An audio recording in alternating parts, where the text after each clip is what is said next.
నమ్మకం ఉంది కాబట్టి వచ్చినాం సార్.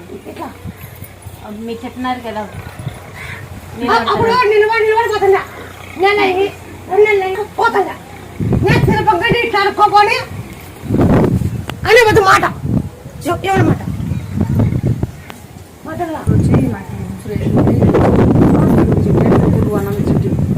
అదే గొట్టె నిలబడి మా పాప ఇంకో అన్నం ఇచ్చి నువ్వు అదే గొట్టె నిలబడి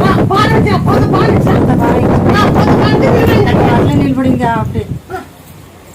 ఇంకా 2 నెలలు ఇది నెలకు 50 రోజులకి మా ఏడుస్తుంటే ఇంకా తాగే పాలు ఎన్నికి వస్తుంటే తెచ్చుకొని వచ్చినాం. ఇంకా ఉడి బియ్యం తీసుకొని మా మొక్కడి వచ్చినాం. ఇంకా ఉడి బియ్యం ఒప్పుకున్నా ఉడి బియ్యం రోజు ఉంది నువ్వు పాలు కొన్ని సోమవారాలు నువ్వు పుట్ట పాల వేళ ఇది నీకు నాకు దోషం ఉంది ఉంది సార్.